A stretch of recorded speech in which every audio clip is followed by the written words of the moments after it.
Hello friend, अस्सलाम वालेकुम, नमस्ते। Welcome to our YouTube channel chemistry with Lokchand. आज मैं मेडिकल की एंट्री टेस्ट के कुछ पास्ट पेपर सॉल्व करवाऊंगा। जो हमने पहला पास्ट पेपर उठाया है एसएमसी 2010 का, और मैंने जो बुकलेट कलर उठाया है वो ब्लू कलर की मुझे मिली थी, तो इसीलिए मैंने कोशिश की कि आपको सोल्यूशन बताऊं सारे पास्ट पेपर का। तो हम एक बात मैं बताऊं बाबा, मैं स्पेशली आपको पहले केमिस्ट्री के सॉल्यूशन करवाऊंगा जितने भी है, चाहे थ्योरेटिकल एमसीक्यूज हो चाहे प्रॉब्लम के तहत एमसीक्यूज हो। और एक बात याद रखना, जो भी एमसीक्यूज है ना उसी का मैं थोड़ा कॉन्सेप्ट ज़्यादा दूंगा ताकि आपका टॉपिक भी क्लियर हो जाए। ठीक है, तो सबसे पहले आते हैं, सबसे पहले हमारा एमसीक्यूज है 41 से स्टार्ट हो रहा है। The property of being able to add enthalpy is based on the. हम एंथैल्पी किसी में ऐड करते हैं बाबा, आप सबको पता है। एक लॉ था, चैप्टर नंबर 5 है, उसी में उसी लॉ वालों ने उस लॉ का नाम था हेसिस लॉ। हेसिस ने क्या कहा? हेसिस ने कहा था कि अगर कोई भी रिएक्शन आप एक स्टेप में करवा रहे हैं या एक से ज्यादा स्टेप में करवा रहे हैं, जो हीट होगी वो सेम होगी, जो एंथैल्पी होगी वो सेम होगी। इसी का मकसद क्या आपको मैं समझाऊंगा। देखो, एक रिएक्शन है, सपोज हम लेते हैं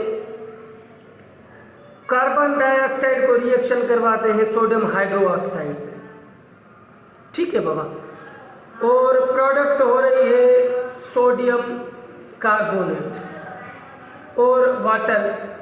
अब इसी का जो हीट है, यानी कि इसी रिएक्शन में से हीट जो निकल रही है वो निकल रही है -90 kg, ठीक है, -90 kg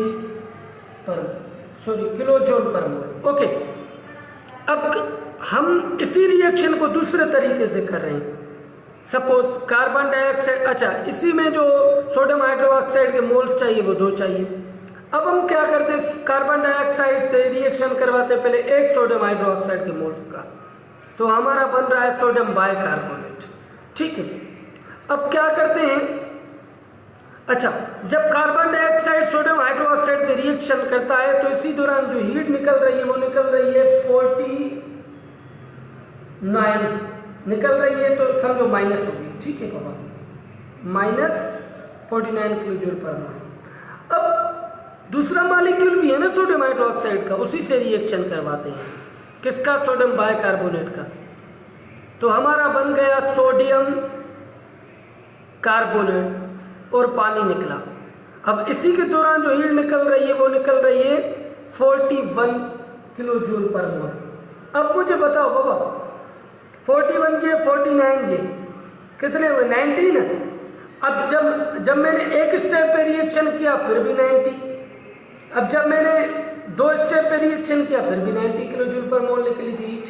तो हेसिस लॉ में हम क्या करते हैं, ऐड करते हैं एंथैल्पीज। तो अब आते हैं ऑप्शन पे बाबा। ऑप्शन कौन कौन से? Law of conservation of heat, no,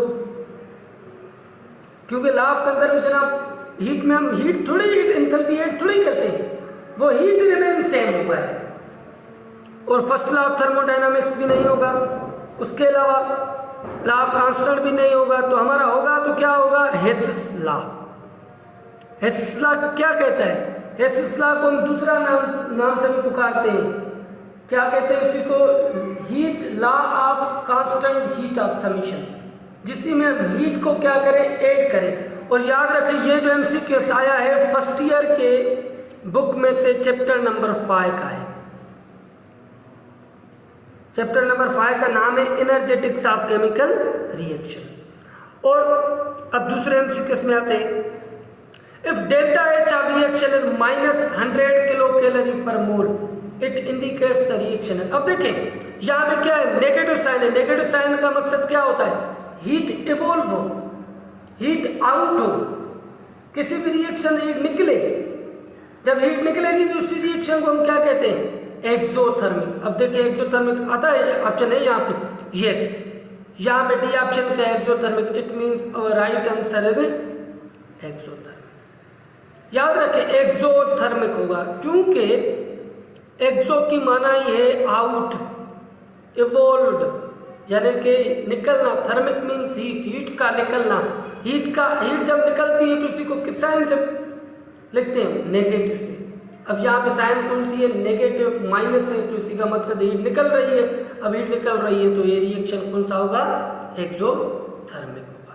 ठीक है बाबा, ये भी चैप्टर नंबर 5 है एमसीक्यू से। देखिए 2 एमसीक्यू एंट्रेंस एग्जाम में चैप्टर 5 के है तो छोटा सा, मगर कितने काम का चैप्टर है। आओ 43 एमसीक्यूज पे आते हैं। 43 में क्या कहता है? All of the following are electrophilic reactions of benzene except. सारे जो रिएक्शंस कह रहे हैं इलेक्ट्रोफिलिक के, बेंजीन के, मगर इसी में एक ऐसा होगा जो इलेक्ट्रोफिलिक रिएक्शन नहीं है। देखिए पहले नाइट्रेशन का रिएक्शन कैसे लिखते हैं? बाबा ये नाइट्रेशन है और रिएक्शन करवाते हैं बेंजीन को किससे? HNO3 से, नाइट्रिक एसिड से। किसकी मौजूदगी में? H2SO4 की मौजूदगी में क्या बनता है? नाइट्रोबेंजीन। प्लस में क्या निकलेगा? पानी निकलेगा। अब देखो ये क्या है? इलेक्ट्रोफिलिक रिएक्शन है। क्यों? क्योंकि यहाँ पे होता क्या है? HNO3 को पहले H2SO4 से रिएक्शन करवाएंगे, वहां से हम HNO3 में से NO3, यहाँ पे हम क्या करेंगे बाबा? NO2 एज इलेक्ट्रोफाइल तो जनरेट करेंगे, फिर NO2 एज इलेक्ट्रोफाइल है, प्लस चार्ज है, बेंजीन के पास इलेक्ट्रॉन डबल बॉन्ड है, मींस इलेक्ट्रॉन डेंसिटी ज्यादा है, तो बेंजीन क्या करेगा? अटैक करेगा, और अटैक करेगा तो हमारा क्या बनेगा? नाइट्रोबेंजीन। ठीक है, थोड़ी मैं शॉर्टकट में बताता हूँ। अगर किसी को मैकेनिज्म चाहिए तो मुझे कमेंट बॉक्स में बताएं, मैं आपको सारे ऑर्गेनिक के मैकेनिज्म समझाऊंगा। ठीक है बाबा, क्योंकि ऑर्गेनिक स्पेशली इतनी टफ नहीं होती और कॉन्सेप्चुअल है, जैसे कि मैथ होती है। हेलोजिनेशन में क्या करते हैं? किसी हेलोजन को रिएक्शन करवाते हैं, किससे? बेंजीन से। Suppose X2 as halogen, suppose हम क्लोरीन लेते हैं, आपको समझ भी है, इसी को रिएक्शन करवाते हैं X2 और बेंजीन, इसी को आपस में रिएक्शन करवाते हैं एल्यूमिनियम क्लोराइड की मौजूदगी में। क्या बनेगा? हेलोबेंजीन। क्या बनेगा? हेलोबेंजीन। जैसे कि ये बनेगा क्लोरोबेंजीन, और उसके अलावा क्या निकलेगा? HCl। अब होता क्या है? इसी रिएक्शन में एल्यूमिनियम क्लोराइड पहले इसी से रिएक्शन करेगा क्लोरीन में से आपस में, वहां पे क्या होगा? क्लोरीन गैस से एल्यूमिनियम क्लोराइड हेल्प करवाएगा कि इलेक्ट्रोफाइल जनरेट हो, इलेक्ट्रोफाइल Cl+ की फॉर्म में निकलेगा, फिर बेंजीन इसी को अटैक करेगा, बनेगा क्या? क्लोरोबेंजीन। इसी टाइप की रिएक्शन को हम कहते हैं इलेक्ट्रोफिलिक रिएक्शन। अब आए सल्फोनेशन में, तीसरा है सल्फोनेशन में क्या होता है? या तो SO3 उठाए या तो H2SO4 उठाए, कोई मसला नहीं है। H2SO4 की मौजूदगी में रिएक्शन करवाएंगे तो क्या बनेगा? बेंजीन के साथ अब कौन सा ग्रुप लग गए? SO3H। इस टाइप के रिएक्शन को कहते हैं हम सल्फोनेशन। और चौथा है हमारा डी ऑप्शन है alkylation and acylation of fusion craft reaction. Alkylation में क्या करते हैं हम? अल्काइलेशन में बेंजीन के साथ कोई अल्काइल ग्रुप अटैच करवाते हैं। कैसे? हम उठाते हैं सिंपली अल्काइल हैलाइड, उसको रिएक्शन करवाएंगे किससे? बेंजीन से। अब यहाँ से क्या करेंगे? एल्यूमिनियम क्लोराइड उठाएंगे। अब एल्यूमिनियम क्लोराइड क्या करेगा? इस हेलोजन को पिक करेगा, किसी टाइप रिएक्शन होगा, ऐसा नहीं है। अब ये क्या होगा? R के पास प्लस चार्ज हो जाएगी, ये इलेक्ट्रोफाइल जनरेट हो गया, तो इस इलेक्ट्रोफाइल पे अटैक करेगा कौन? बेंजीन। तो हमारा क्या बनेगा? अल्काइलेशन। इसको कहते हैं alkylation of fusion craft reaction. ठीक है, जैसे टोलिन होता है। और दूसरा है असाइलेशन। इसी में कोई कार्बोनिल कंपाउंड उठाएंगे, सपोज RCOL, ये भी एल्यूमिनियम क्लोराइड की मौजूदगी में होगा। एल्यूमिनियम क्लोराइड क्या करेगा? ऐसी क्लोरीन को पिक करेगा, यहाँ पे ऐसी ग्रुप पे क्या होगा? ये इलेक्ट्रोफाइल तो सर्व करेगा, ऐसी पे अटैक करेगा बेंजीन, तब क्या होगा? यहाँ पे होगा और यहाँ पे कार्बन डबल बॉन्ड R आ जाएगा। इसी टाइप को आपने एक लफ्ज सुना होगा, एसीटोफिनोन बनता है, यहाँ पे CH3 आएगा, कॉमन इसी को एसीटोफिनोन कहते हैं। ठीक है, अब देखिए नाइट्रेशन भी हो रही है, हेलोजिनेशन भी हो रही है, सल्फोनेशन भी हो रही है, अल्काइलेशन, एसाइलेशन हो रही है, मगर कॉन्जुगेशन नहीं होती। ड्यूरिंग इलेक्ट्रोफिलिक रिएक्शन आपने कभी कॉन्जुगेशन नहीं पढ़ा होगा, तो सारे रिएक्शन होंगे मगर कॉन्जुगेशन नहीं होगा। इट मीन्स हमारा राइट आंसर क्या है? ई। ठीक है बाबा। उसके बाद हम आते हैं which of the following is most likely to increase the rate of reaction. इसी में से कौन सा ऑप्शन सही है जिसकी रेट ऑफ रिएक्शन बढ़ेगा? बाबा देखें ऑप्शन को, देखें पहले। Decrease the temperature, Baba temperature को डिक्रीज करेंगे तो रेट ऑफ रिएक्शन भी डिक्रीज होगा। इट मीन्स ये नहीं होगा। Option be decrease the surface area of reactant, जितना सरफेस एरिया आप कम करेंगे उतना रेट ऑफ रिएक्शन आपका क्या करेगा बाबा? कम होगा। ठीक है, ये भी नहीं होगा। अब तीसरे ऑप्शन पे आते हैं रिड्यूसिंग द एक्टिवेशन एनर्जी। हाँ, जब एक्टिवेशन एनर्जी कम होगी तो हमारा रिएक्शन क्या होगा? रेट ऑफ रिएक्शन क्या होगा? इंक्रीज होगा। तो हमारा करेक्ट ऑप्शन कौन सा है? सी। चलो डी पे भी आते हैं decrease the concentration of reactant in the reaction vessel. जब आप कंसंट्रेशन कम करेंगे तो हमारा रेट ऑफ रिएक्शन भी डिक्रीज होगा, क्योंकि रेट ऑफ रिएक्शन कंसंट्रेशन पे डिपेंड करता है। और ऑप्शन है ई है नेगेटिव कैटालिस्ट। नेगेटिव कैटालिस्ट की वजह से rate of reaction come increase नहीं होगा। ये थे हमारे 4 एमसीक्यूज फिलहाल। और अभी आते हैं 5वें नंबर पे एमसीक्यूज पे। अच्छा, अब इसी एमसीक्यूज में देखिए 5 number. Which of the following represent an ordinary of the period 4 elements. चौथे पीरियड के कुछ एलिमेंट्स लिखे हुए हैं, देखें पहले। एक ब्रोमीन है, कैल्शियम है, क्रिप्टोन है, पोटाशियम है, बाय इंक्रीजिंग एटॉमिक साइज। अब बताएं इसी को ऑर्डर, ऐसे समझे कि इसी में पूछ रहा है कि ऑर्डर बताएं एटॉमिक साइज का। जो चौथे पीरियड के कुछ एलिमेंट्स लिखे हुए हैं उसी का ऑर्डर क्या होगा? Option A. चलो मैं आपसे एक बात पूछता हूं बाबा, पीरियड वाइज जब हम पीरियड में चलते हैं या लेफ्ट टू राइट चलते हैं, हम सबको पता है एटॉमिक साइज डिक्रीज होगी। एटॉमिक साइज क्या होगी? डिक्रीज होगी। अब एटॉमिक साइज डिक्रीज होगी तो हम एलिमेंट लिखते हैं कौन कौन से? ब्रोमीन। अब देखिए हम ऑर्डर में लिखते हैं मगर पहले ये लिखते हैं कि मिले कौन से हुए। ब्रोमीन है एक, दूसरा कैल्शियम है, तीसरा क्रिप्टोन है, चौथा पोटाशियम है। अब आपको पता है पहले ग्रुप का एलिमेंट कौन सा है? पोटाशियम, तो पोटाशियम पहले लिखें। दूसरे का कौन सा है? कैल्शियम, तो कैल्शियम पहले लिखें। उसके बाद 7वें ग्रुप का कौन सा है? ब्रोमीन, ब्रोमीन लिखें। 8वें ग्रुप का कौन सा है? क्रिप्टॉन, क्रिप्टॉन लिखें। जब लेफ्ट टू राइट चलते हैं तो हमारा एटॉमिक साइज क्या होता है? डिक्रीज होता है ना। क्या होता है? डिक्रीज होता है। हम असेंडिंग ऑर्डर में कैसे लिखते हैं? पहले छोटा, फिर उससे थोड़ा बड़ा, फिर उससे थोड़ा बड़ा, फिर उससे थोड़ा बड़ा। तो हम ऐसे लिखेंगे कि इसी में से पहले एटॉमिक साइज किसकी कम होगी पहले वो लिखेंगे, फिर पहले वाले से किससे थोड़ी ज्यादा होगा फिर वो, फिर उससे ज्यादा, फिर वो, फिर उससे ज्यादा, फिर वो। अब देखिए जब हम लेफ्ट टू राइट आए तो हमारी एटॉमिक साइज क्या होगी? डिक्रीज। क्या होगी? डिक्रीज। इट मीन सबसे ज्यादा कम किसकी होगी? क्रिप्टॉन की, क्योंकि लेफ्ट टू राइट चल रहे हैं ना। मगर एक बात याद रखना, कई बच्चे इसी पॉइंट पे बहुत परेशान हो जाते हैं कि यहाँ क्या होगा। देखिए बाबा क्रिप्टॉन नहीं होगा, यानी कि इसी का ऑर्डर ये नहीं होगा। क्रिप्टॉन पहले आएगा, फिर ब्रोमीन आएगा, फिर कैल्शियम आएगा, फिर पोटाशियम आएगा। ये गलत है। क्यों? वैसे होना तो ये चाहिए ना, जाहिर सी बात है 7वां ग्रुप है और 8वां ग्रुप है, तो जो 8 नंबर ग्रुप है, 8वां ग्रुप है, तो उसी की एटॉमिक साइज क्या होगी? कम होगी बनस्पत साइज से। मगर यहाँ पे एक और टर्म आता है जिसी को हम कहते हैं वंडरवाल रेडियस। अब याद एक चीज याद रखें, जो हमारे ग्रुप नंबर 8 एलिमेंट्स है हेलोजन्स, वो मॉलिक्यूल तौर पे काम करते हैं। तो इसी के बीच में जो एक और रेडिया होता है जिसको कहते हैं वंडरवाल रेडिया।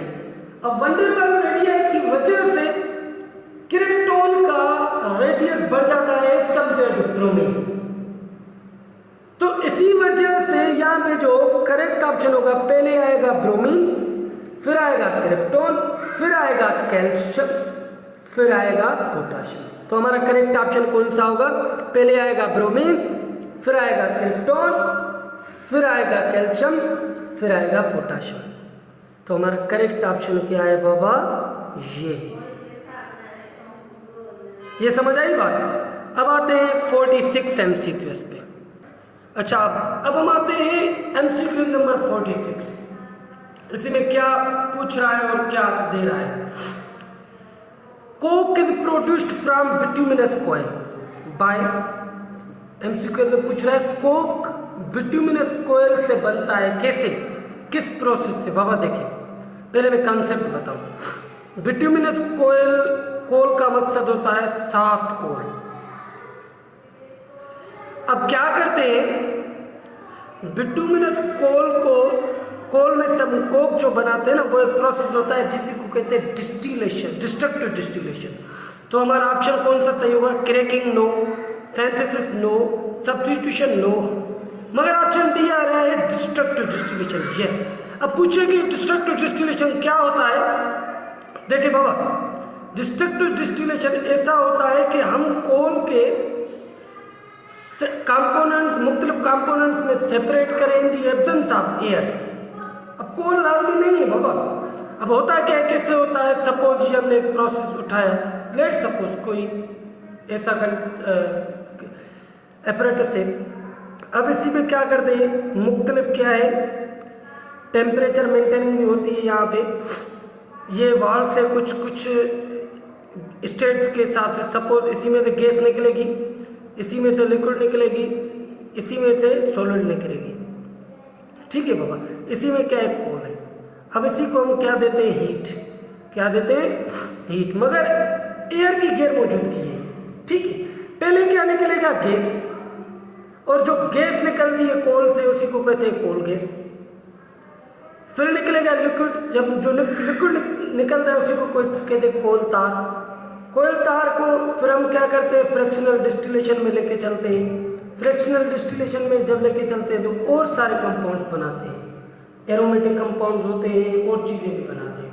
उसी के बाद क्या होता है, सॉलिड स्टेट में जो निकलता है उसी को हम कहते हैं कोक। और जो अब पता चला कि कोक कैसे बनता है, बिट्यूमिनस कोल, इसी प्रोसेस से। और भी जो निकलता है वो एक इनऑर्गेनिक सब्सटेंस है जिसी को कहते हैं अमोनियम लिक्विड, ठीक है बाबा, ये भी समझ आ गया 46। अब देखिए MCQs के साथ साथ हम थोड़ा कॉन्सेप्ट टॉपिक का भी क्लियर कर रहे हैं। अब उसी के बाद आते हैं, with increase size of atom down the group the ionisation enthalpy. जब पता है ना बाबा, डाउन द ग्रुप चलते हैं, सपोज मैं एग्जाम्पल लेता हूँ फर्स्ट ग्रुप का, ये हमारा लिथियम है, लेट सपोज ये हमारा सोडियम है, ये हमारा पोटाशियम है। जब डाउन द ग्रुप चलते हैं तो हमारी एटॉमिक साइज क्या होती है, इंक्रीज, क्या होती है, इंक्रीज होती है। ऐसे ऐसे डायरेक्शन ये इंक्रीज का है, मगर चल कहाँ रहे हैं, डाउन द ग्रुप। अब देखिए एटॉमिक साइज इंक्रीज हो रही है, down the group atomic size क्या हो रही है, इंक्रीज हो रही है।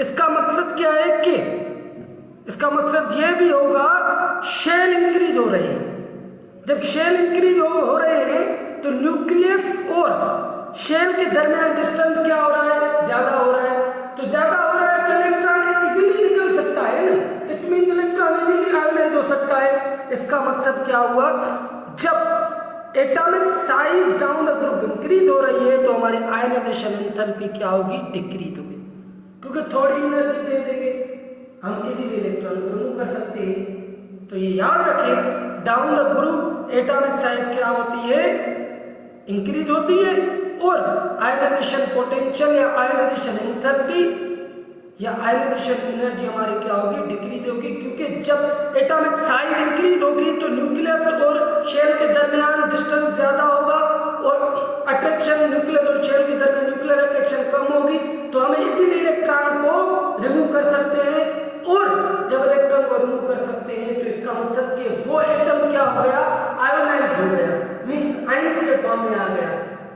तो थोड़ी एनर्जी दे देंगे तो हमारी क्या होगी, इलेक्ट्रॉन निकल जाएगा जैसे जैसे डाउन द ग्रुप चलेंगे, ठीक है। तो इसी का करेक्ट ऑप्शन कौन सा होगा, डिक्रीज। अब 48 MCQ बहुत काम का है, ये समझे, थोड़ा बहुत कॉन्सेप्ट है इसी में।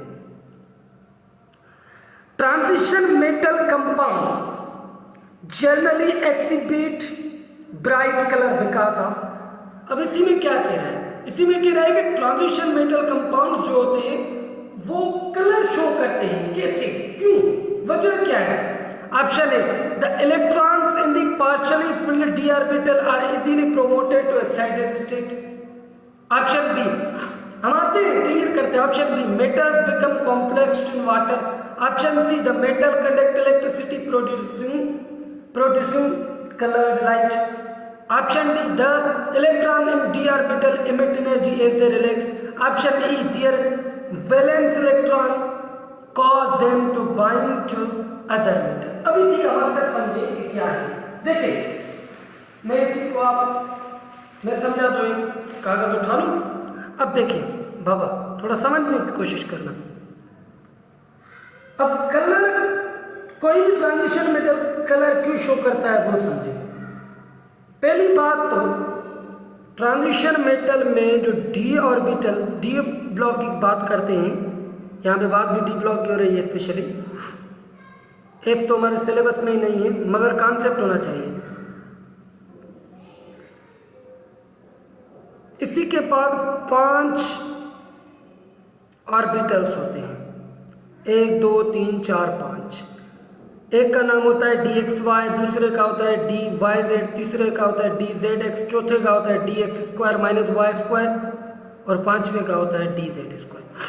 जब कॉम्प्लेक्स बन रहा है, बात एमसीक्यू में क्या है, ट्रांजिशन मेटल कॉम्प्लेक्सेस। अब कॉम्प्लेक्सेस कैसे बनेगा भाई? क्या होगा, मेटल के साथ लिगेंड अटैच होगी। अब जब लिगेंड इसी के पास आएंगे तो मेटल के इलेक्ट्रॉन्स और लिगेंड जो नेगेटिव चार्ज कैरी करता है पॉजिटिव भी करता है, उसी के बीच में रिपल्शन होगी। रिपल्शन होगी तो ये क्या अब होगा, क्या ये ऑर्बिटल्स क्या हो गए, स्प्लिट हो जाएंगे 2 लेवल में,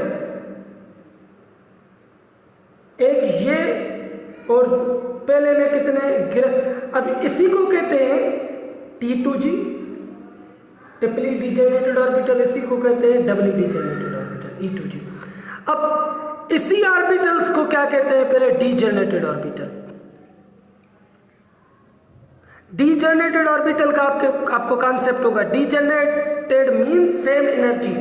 इसी ऑर्बिटल्स की एनर्जी क्या है, सेम है, मगर जब क्या हुआ, लिगेंड इसी के करीब है तो रिपल्शन हो गई। रिपल्शन की वजह से ये क्या हुआ, ये 2 स्प्लिट हो गए, और स्प्लिट हो गए तो अब ये डीजेनरेटेड नहीं होंगे, अब ये हो गए दीज आर नॉट डीजेनरेटेड। हाँ, मगर जो T2G में ये डीजेनरेटेड है, E2G में डीजेनरेटेड है, मगर ये लेयर डीजेनरेटेड नहीं है। और T2G और E2G के डिस्टेंस से हमको किस चीज से जाहिर करते हैं, डेल्टा नॉट से। ठीक है बाबा। अब होगा क्या, अभी समझने की बात अभी है। अब क्या होगा बाबा, अब सिंपली ये होगा कि सपोज यहाँ पे एक इलेक्ट्रॉन मौजूद है, यहाँ पे क्या है, एक इलेक्ट्रॉन मौजूद है। अब ये क्या करेगा, यूवी लाइट सनलाइट से एब्सॉर्ब करेगा और ये इलेक्ट्रॉन चला जाएगा एक्साइटेड स्टेट में। इसी को कहते हैं ग्राउंड स्टेट, इसी को कहते हैं एक्साइटेड स्टेट।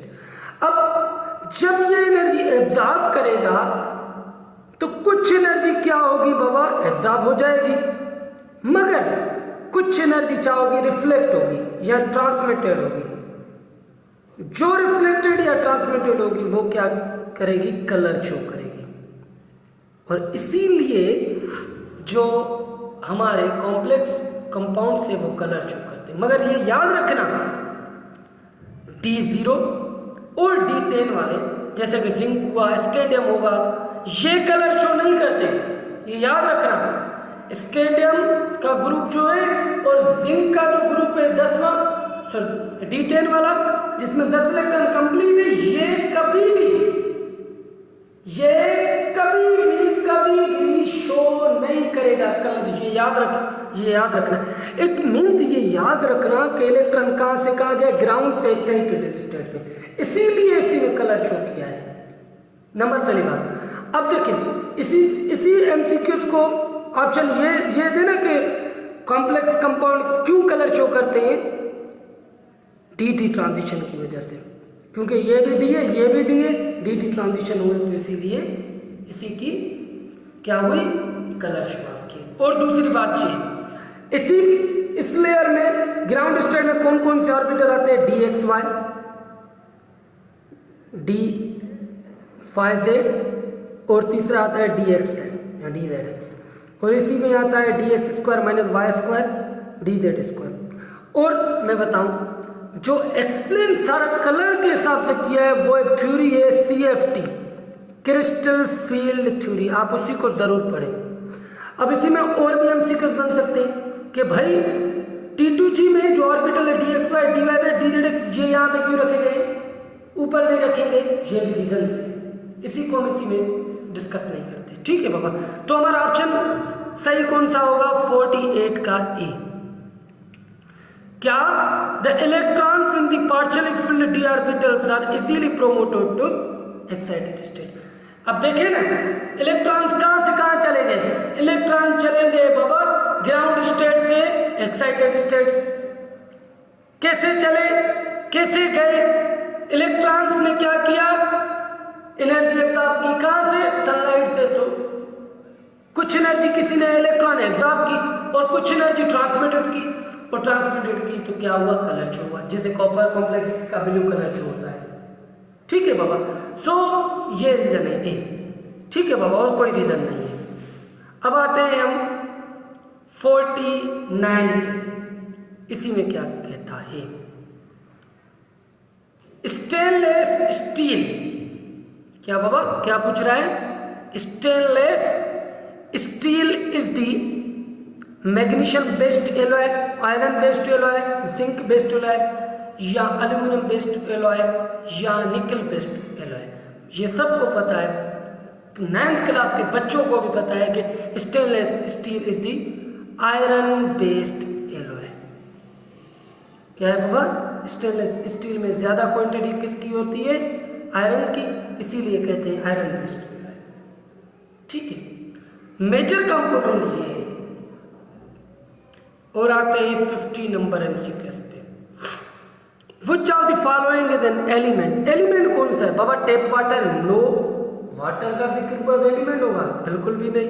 ग्रेफाइट देखते हैं, सी वाटर बिल्कुल नहीं, ब्रास ये आपको पता है एलॉय है, सल्फ्यूरिक एसिड बिल्कुल नहीं, सल्फ्यूरिक एसिड तो कंपाउंड है। बचा कौन सा, ग्रेफाइट। ग्रेफाइट का it is allotropic form of carbon, allotropic form of the carbon.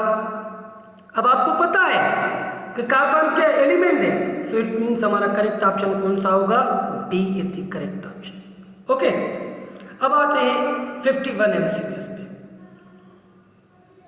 51 पे क्या कहते हैं बाबा, देखिए ये भी सिंपल है। The acidic nature of the ethanol is shown when it react with sodium. जो acidic nature ethanol show off करता है वो कब करता है, जब वो रिएक्शन करता है सोडियम के साथ। कैसे करता है वो देखिए, असल में होता क्या है, मैं आपको पहले बात बताऊं फिर आते हैं ऑप्शंस पे। बाबा देखिए, ये C2H5OH ये इथेनॉल है। अब इथेनॉल क्या करेगा, ये सोडियम मेटल वो भी किसी के साथ होगा, हो सकता है जैसे कि सोडियम इथोऑक्साइड हो गया, मगर यहाँ तो बनेगा। ये क्या करेगा, इसी हाइड्रोजन अपना लीव करेगा, रिमूव करेगा और अटैक करेगा किसको, सोडियम को, क्योंकि इसी के पास लोन पेयर है। तो हमारा कंपाउंड क्या बना, C2H5ONA, मगर हाइड्रोजन निकल गई। जब कोई कंपाउंड हाइड्रोजन या H+ आयन को डोनेट करे तो इसी का क्या मकसद होता है, एसिडिक स्ट्रेंथ जो आप करता है, इट मींस एसिडिक स्ट्रेंथ की नेचर किससे डिपेंड करती है, H+ आयन।